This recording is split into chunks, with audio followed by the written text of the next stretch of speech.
Olá, boa tarde. Estaremos aqui com vocês durante o tempo voltado para a capacitação, treinamento da NR10 básica. Eu sou o Luiz, tenho aí experiência de muitos anos na área elétrica, de aulas em entidades de renome como Senai, Senac, nessa parte de NR10 para diversas empresas. Ajudei a desenvolver treinamentos de NR10, então a gente tem um certo conhecimento que possa compartilhar nesse sentido.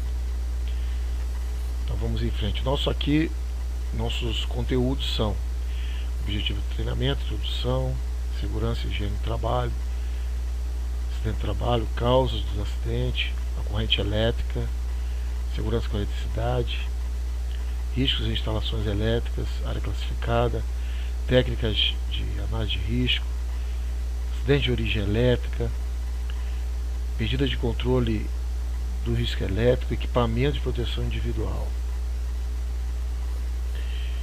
proteção coletiva, os procedimentos para inspeção, guarda, utilização e manutenção dos EPIs, normas brasileiras que tratam do assunto, que precisam ser atendidas até para efeito de prontuário, regulamentação do Ministério do Trabalho, rotinas de trabalho, documentação das instalações, como eu falei aqui ainda há pouco dessas duas normas, 5410, a documentação vai ser também alimentada por atender essas normas aqui, que por sua vez vão compor o prontuário. A responsabilidade técnica civil e criminal, a parte de combate a incêndio, primeiros socorros, conclusão do treinamento e a avaliação que precisa ser realizada conforme determinação de norma. Aqui está falando dos módulos que vamos estar trabalhando. Então, no módulo 1 nós temos os objetivos. Então, o objetivo ele está fundamentado todo no que a norma exige para os conteúdos dos assuntos a serem abordados no treinamento. Então, você vê que está transcrito isso aí. E o objetivo do curso também é atender, acima de tudo, atender às exigências da NR10.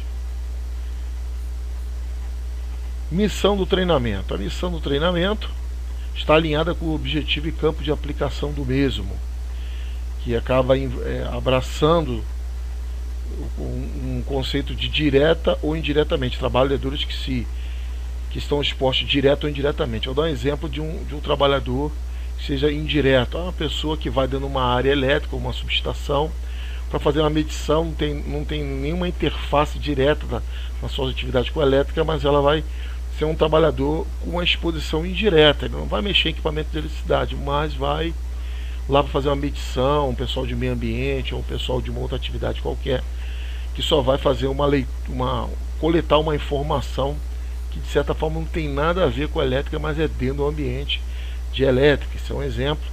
Um outro exemplo também que a gente pode construir é um exemplo, uma empresa que tem uma brigada de emergência voluntária, mas a brigada de emergência voluntária, em algum momento ela pode ter que atender elétrica, né? Um incêndio na parte elétrica, e com isso ele precisa ter o treinamento também de segurança a nível básico, como está aqui orientado. A introdução seria que, já falamos de certa forma a introdução, mas a introdução ela envolve tudo aquilo que a eletricidade pode produzir. Então a gente sabe que a eletricidade, intimamente ligada à eletricidade, está choque elétrico, fogo repentino, o arco elétrico, explosão de arco e o próprio incêndio. Então essas coisas são riscos inerentes à atividade, melhor dizendo, perigos inerentes à atividade com eletricidade. E todo o treinamento tem que estar estruturado para proteger os trabalhadores com esse grau de exposição, com esse tipo de exposição.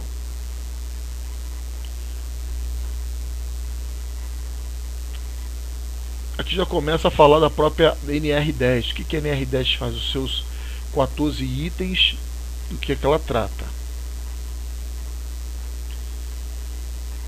Na parte de segurança, a gente precisa falar alguns conceitos de segurança. Eu vou ser bem objetivo nisso aqui, bem rápido. O que é segurança do trabalho? Segurança do trabalho, o nome já diz, é fazer uma atividade de maneira segura, de maneira que você tem confiança de fazer. Você sabe que está sob controle. Então, seria fazer uma coisa com controle dentro, uma atividade com controle, uma atividade que você vai executá-la segura. Qual o objetivo? A proteção dos trabalhadores. De quem é a responsabilidade? Então, a segurança do trabalho, ela, na sua evolução da legislação, na evolução até da expertise profissional de quem trabalha com isso, ou até de pessoas que foram multiplicadores de segurança, ela começou no Brasil por força de uma pressão da OIT. Aí, durante na década de 70, o Brasil foi campeão mundial de acidente de trabalho, e ali se exigia segurança somente para efeito de cumprir legislação. Mesmo assim, a segurança não era vista como uma área, como dentro do processo. Ela parecia que durante muito tempo foi correndo paralelo, não estava dentro do processo de trabalho, mas foi crescendo isso aí, foi desenvolvendo, foi sendo revisto alguns conceitos, e hoje a gente entende, e é universal esse conceito, pelo menos a nível Brasil, nas maiorias das empresas, principalmente as de grande porte, que a segurança é a responsabilidade de todos, todos têm sua responsabilidade na segurança. Então, desde o mais alto cargo da empresa até o profissional mais simples, todos têm responsabilidade na segurança. Então, cada um tem que ser responsável no âmbito da sua autoridade. E hoje a segurança, ela passou a fazer parte do negócio. As grandes corporações já têm uma visão de segurança fazer parte dos negócios, porque segurança é lucro. Uma pessoa que tem um acidente, ou minimamente ela evita a perda, né? Vai entrar na bolsa de valores, tem todo um procedimento, a pessoa tem que atender certos requisitos voltados para a segurança de patrimônio, a segurança do trabalhador, porque dependendo de um acidente, pode levar uma empresa a praticamente se descapitalizar do dia para a noite. Então, isso tudo passou a ser estratégico nos negócios. Então, nós temos aqui, segurança é a obrigação de todos. Então, uma das coisas que evidencia a segurança, faz parte dos processos de segurança, são a sinalização que está dentro da NR10.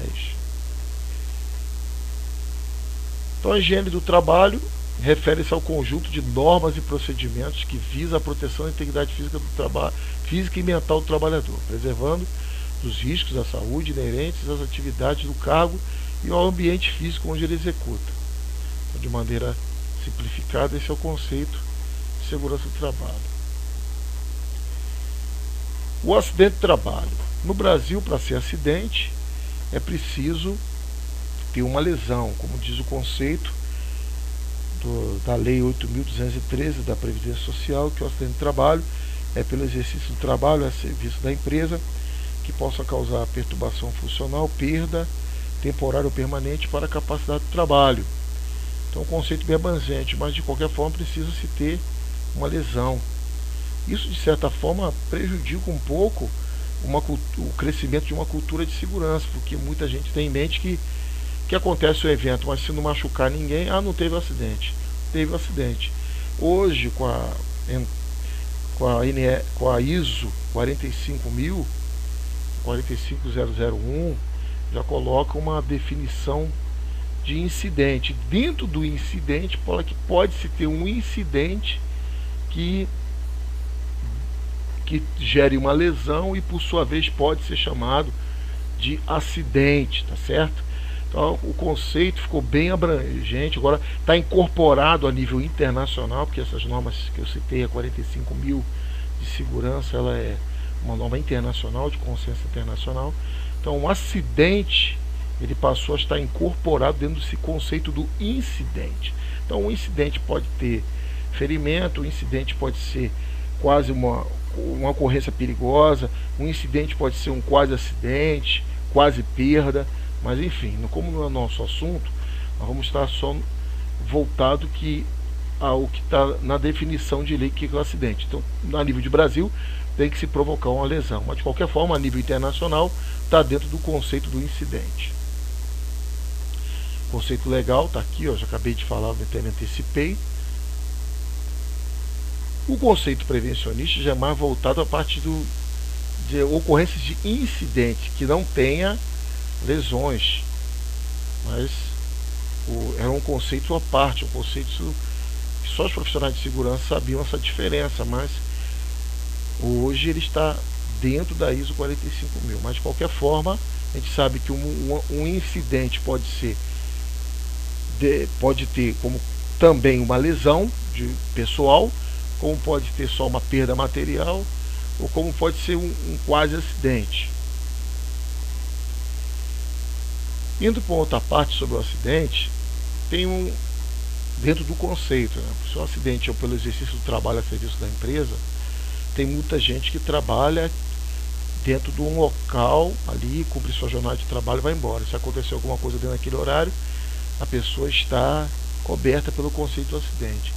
Mas existe também pessoas que se acidentam fora do local e fora do horário, mas estão a serviço da empresa, em caso de viagem, em caso de fazer um trabalho de pesquisa em algum lugar, está fora do horário, está fora do local, mas está a serviço da empresa, e às vezes até final de semana, ou às vezes até em outros horários, certo? Só para ter uma ideia. O acidente de trajeto também, que é o do percurso da casa para o trabalho no retorno. E também nós temos a doença profissional e a doença do trabalho. Como está dito aqui, a doença profissional é aquela inerente à atividade profissional do trabalhador, está ligada à atividade dele. É claro que isso é acidente de trabalho do mesmo jeito, como também a doença do trabalho é acidente de trabalho do mesmo jeito. É só para efeito de preenchimento dos documentos, preenchimento de relatórios de acidente, investigação e análise e documentos de CAT. E a doença do trabalho é aquela inerente a um ambiente que atinge todos os trabalhadores. O exemplo é um lugar com ruído. Então, se ali passar a pessoa, for caminho de diversos profissionais, até da área administrativa, desenvolver a perda auditiva, para todos os efeitos, se isso for evidenciado através do ASA, né, a presença do profissional de segurança, também pessoal da área médica, médico do trabalho, enfermeiro do trabalho, vai compreender que foi ligado ao trabalho e por sua vez um acidente de trabalho. Outro exemplo aqui é uma dermatite causada por contato com cimento. Se esse profissional for um pedreiro, ele desenvolveu uma doença profissional. Mas se ele for um carpinteiro, ele desenvolveu uma doença do trabalho, mas desenvolveu de maneira errada, porque a organização do trabalho estava errada. Como é que um carpinteiro vai ter acesso ter contato com cimento, né? Mas isso acontece muito por aí. Eu mesmo já tive inúmeras experiências diárias, só para dar um outro exemplo. Pessoas trabalhando com solda, em vez de estar num biombo com sistema de ventilação, exaustão adequado, não se preocuparam com isso, acabou contaminando a oficina inteira. Então, gente que nem trabalhava com solda estava exposto aos agentes oriundos de processos de solda, por conta de uma organização do trabalho. Então, uma alergia desencadeada por contato com cimento, enfim. E o que não é considerado acidente de trabalho? Então a gente tem aí a doença degenerativa. Essa doença degenerativa é aquela ligada à idade das pessoas e às vezes pode ser até adquirido certas doenças que vai prejudicar a pessoa e não tem nenhum nexo com a atividade que ele executa. Então, portanto, passa a não ser um acidente de trabalho. Aqui também tem aquelas doenças desenvolvidas por certas faixas de idade. É mal de Parkinson, é mal de Alzheimer e outros tipos de doença que não tem uma interface direta com a atividade, porque a doença, para ser considerado oriundo do trabalho, profissional ou do trabalho, precisa se ter um nexo com a sua atividade laborativa. Uma outra coisa também, a que não produz capacidade laborativa. O que viria a ser isso? A pessoa teve uma certa perda auditiva, mas o médico do trabalho entende na sua competência que aquela perda que ele teve não foi o suficiente para impedi-lo de trabalhar ou criar uma dificuldade para ele trabalhar. Então, ela não produz capacidade, quem vai definir isso é o médico, então, para todos os efeitos, não está considerado como um acidente de trabalho, que podendo ser doença profissional ou do trabalho. A doença é endêmica adquirida por segurados habitantes de regiões em que ela se desenvolva. nesse tipo de doença. Vou dar um exemplo. Mora em São Paulo, mas vai fazer um trabalho lá numa área que tem problema de febre amarela, outro tipo de doença daquela região. Ele vai tomar as vacinações devidas, usa os procedimentos apropriados para se proteger, mas vamos supor que ele desenvolva, que ele adquira essa doença. Então, no caso desse profissional, é acidente de trabalho. Mas se a pessoa é oriunda daquele local, for contratada pela empresa, mas é morador dali da região, para esse indivíduo não é considerado acidente de trabalho. Uma vez acontecendo um acidente, seja ele típico, que é um corte, uma fratura, uma lesão qualquer, é preciso se fazer o CAT. Da mesma forma, se for de trajeto e também se for de doença profissional ou doença do trabalho, de acordo com o manual do CAT. Então o manual do CAT dá toda a orientação para esse preenchimento da CAT. Aqui está um exemplo da CAT, em papel, mas é feita por praticamente todas as empresas hoje pela própria internet. Se não fizer a comunicação do acidente, certamente a pessoa vai ficar descoberta, e a empresa por sua vez também. Que os primeiros 15 dias de afastamento fica por conta da empresa, a partir do 16º por conta do INSS, até que seja dado a alta para esse trabalhador. Se aconteceu isso tudo, logo também nós temos que antes até da emissão da CAT, ter lá os procedimentos que são feitos para qualquer caso de acidente, preencher um relatório de acidente, fazer um relatório também de investigação, que normalmente é pelo profissional de segurança. O relatório de acidente, voltando um pouquinho, normalmente é feito pelo próprio líder do trabalhador, o supervisor, o encarregado. E esse aqui, a investigação e análise, que toma como base a norma 14.280, tem mais informações, uma série de códigos a ser levado em conta, uma série de informações que tem que ser cruzado informação, e ali se tem um trabalho de investigação e análise, que é importante também se colocar no final uma análise com diagrama de Chikawa, para enriquecer mais o trabalho e ficar mais uma estatística, um gráfico, para ficar bem fácil de ser observado, e vai fazer parte da estatística, logicamente. Investigação e análise pela própria CIPA, que a CIPA tem essa obrigação, mas é um documento mais simplificado, pode ser uma ficha de acidente. E por fim, a divulgação das medidas de controle. Mas se o acidente for grave ou fatal, o que tem que se entrar mais, além do que foi falado anteriormente, é como teve alguém que morreu, teve óbito, comunicar à autoridade policial.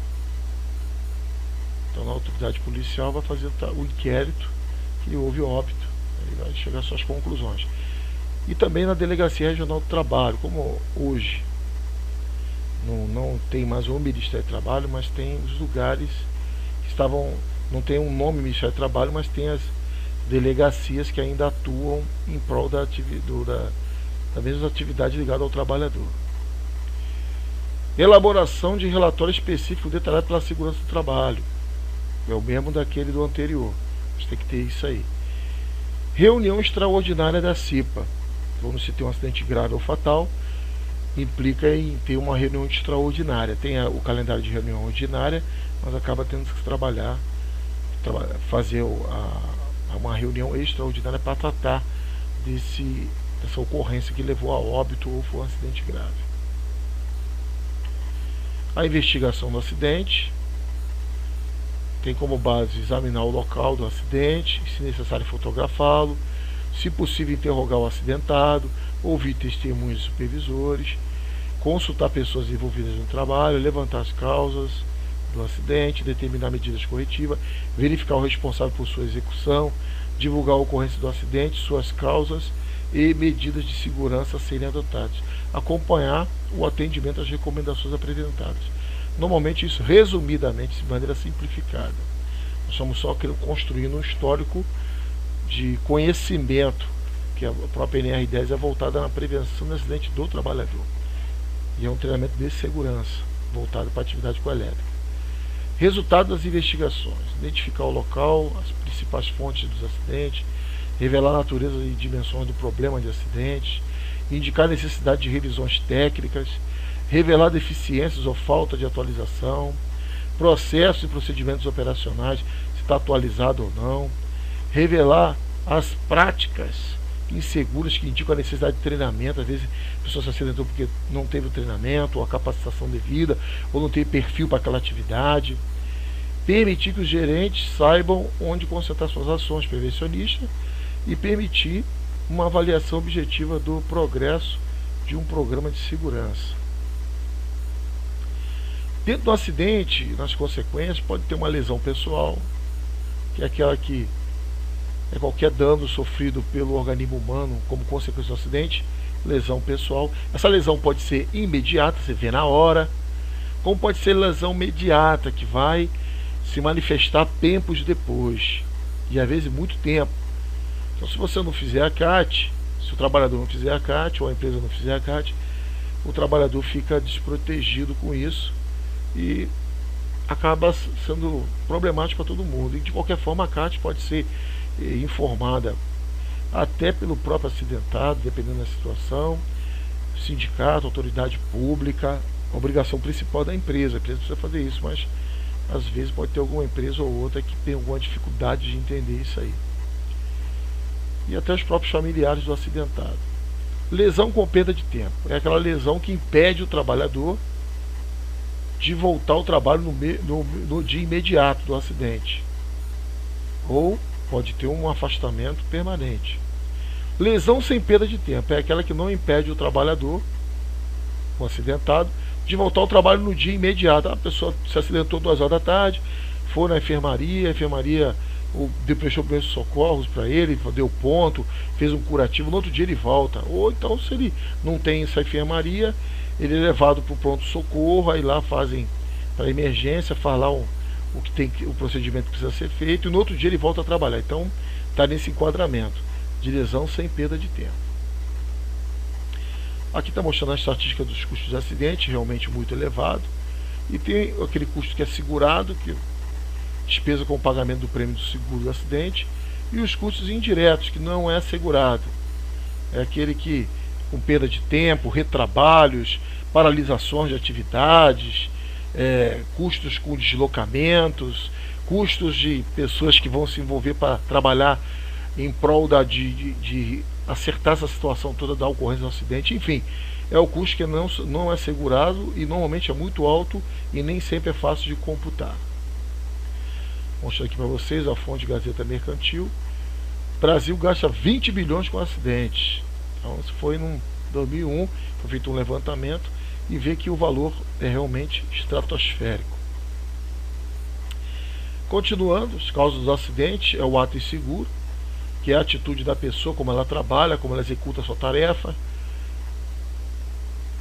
Então, o ato inseguro, ele pode ser preconceito, gosto pelo risco, imprudência, negligência, distração, descuido, problema de habilidade, indiferentismo, lentidão, né? A pessoa trabalha com uma velocidade diferente do processo, posição defeituosa ou perigosa do trabalhador, a predisposição que ele tem, a fadiga, às vezes tem fadigas ou dependência química, coisas dessa natureza, ignorância sobre o risco, falta de perícia, falta de treinamento, falta de capacidade, habilidade, destreza, indisciplina.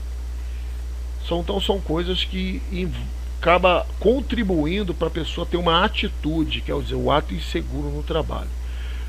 Provocação voluntária do acidente, a brincadeira fora de hora, a brincadeira inadequada no momento de uma atividade que requer muita atenção, certo? Aí está até aqui mostrando brincadeiras, o exibicionismo, dar susto nos outros, enfim, né? Excesso de confiança, são exemplos de atos inseguros. Vocês trabalhando nessas condições que vocês estão vendo, aí, sem equipamento nenhum, lidando com eletricidade, que é justamente o nosso assunto. Vocês estão vendo aí outro tomado aí na piscina, podendo sofrer um choque, né? Então tudo isso aí são atos inseguros. Agora, a condição insegura é a condição dentro do ambiente. Muitos acidentes são causados por atos inseguros de colaboradores que não respeitam as normas de segurança da empresa. Porém, acontece também acidente por motivos de condições inseguras. E o que é uma condição insegura? Eu comentei até que é uma coisa no ambiente. São falhas ou irregularidades no meio ambiente ou nos locais de trabalho que comprometem a segurança. Um piso escorregadio, isso já cria uma condição ambiental de risco.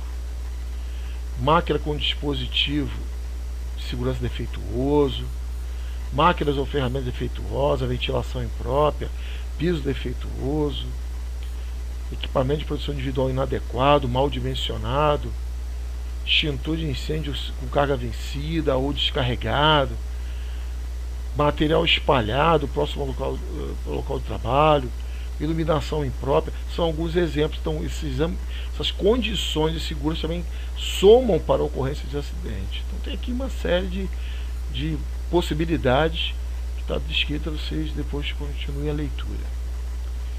Agora vamos ver, exemplo de condições seguras. Aí, ó, um desenho mostrando um exemplo, aí outro mostrando alguns exemplos, áreas abertas, sem estar de acordo com a NR18, a máquina sem proteção adequada, ou a própria descarga atmosférica, fenômenos naturais. Tem gente que trabalha em área aberta, ou tem gente que trabalha até em altura e o raio sempre cai num ponto mais alto, que é um assunto que nós vamos estar abordando. Então, isso tudo. Lembre-se, quando adquirimos o hábito de policiar o nosso local de trabalho, informando o mais rápido possível aos nossos superiores, CIPA, segurança de trabalho, qualquer outra situação que possa comprometer nossa segurança e também de nossos colegas. Certamente estaremos contribuindo de maneira eficiente para um ambiente de trabalho com índice de acidente baixo.